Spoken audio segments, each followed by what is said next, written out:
In this week's How I Use Gel Print series, I use quite a few number of punches to create different shapes out of my gel prints.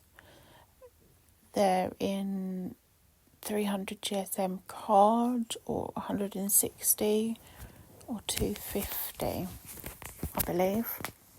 And I use a variety of punches. I've got circles, squares, scallop circles,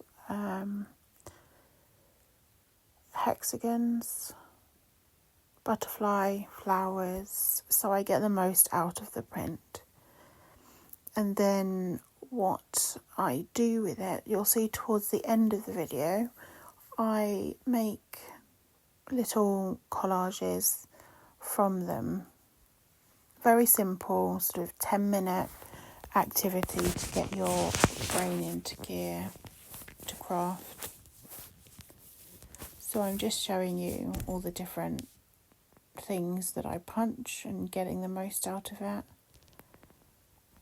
without much waste.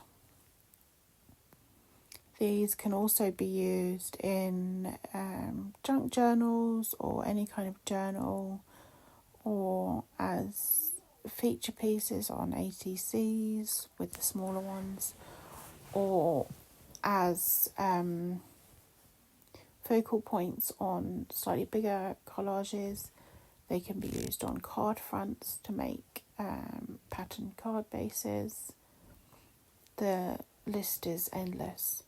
But what you'll see me do at the end is I bought a book. I think there's a spiral bound note type book planner, and I thought it would be good to collage on. It was free. I didn't buy it. It was free. And so I've collaged onto the pages just some black and white collage paper by art by Marlene, so that there's a neutral background to cover up what's underneath. And then I choose a shape and I just add it to the page, either in a collage form or just as more of a grid type collage. And then I add a quote and maybe a butterfly or a flower or some mark making paper that I've made using traditional rice paper or deli paper. During this process, I kept the outline of some of the card and paper that would look really abstract on a collage. There you just saw everything that I made, or all of the things that I cut.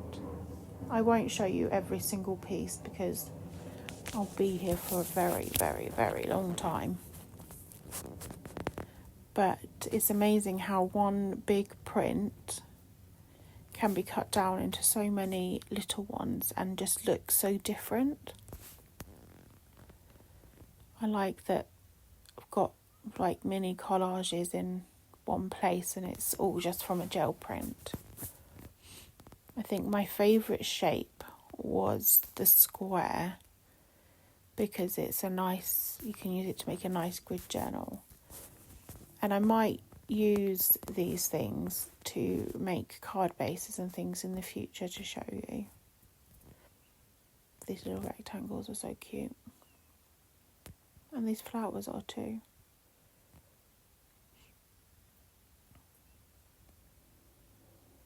There were 3 different style flowers, I believe.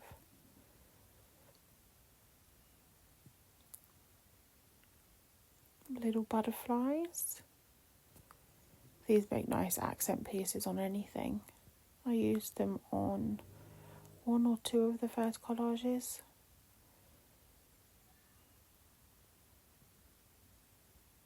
By this point, I'd given up trying to show you as much as I could, so I was just moving them around so you can get an idea of what things look like.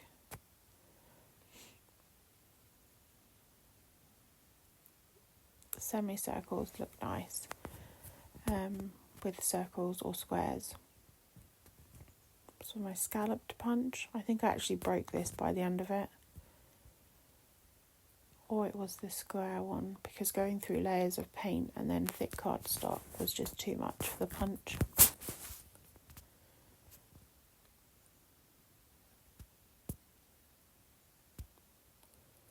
Yeah, I think it was the square punch. But that's okay, because I can make my own squares just by trimming it with a paper trimmer. I see the squares as like little windows into creativity. And you can do so much with them. You can leave them as they are, because most of them are quite patterned, or you could collage on top, or add mark making, or doodle. You can literally do anything. I made these using, I don't know what this is called anymore, but when you cut, they have the zigzag, the stamp-like edge. So I made them in big and smaller, because I also had a stamp punch, so I used that as well. But I think this is the final lot to show you. Oh no, there were some frames. I cut out these shapes, but then there was some space around them, so I didn't want to waste it.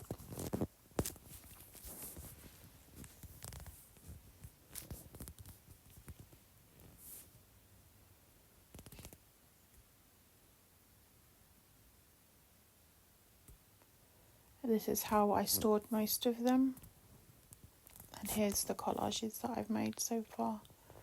You can see on the left hand side the original pages, but I'm going to collage over that. I'm going to do all of the right hand pages, flip the book over, then do all the left hand pages. I'm choosing my circles.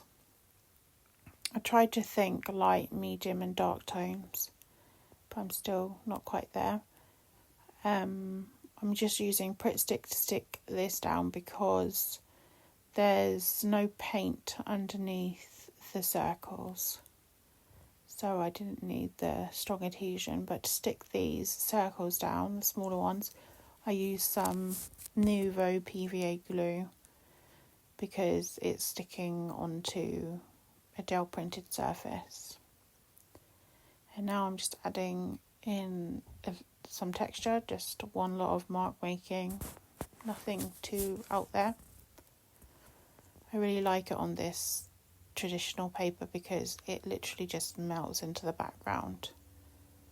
It looks like I've just drawn on it, except with this really dark surface, and it's not too clear, but it's good enough. And then I look for a quote. I made this folder out of gel prints. And because this is going on to gel printed paper, I'm using the Nuvo glue to stick it down, because I'm not sure if the adhesive on the back would be strong enough without it. Thank you for watching.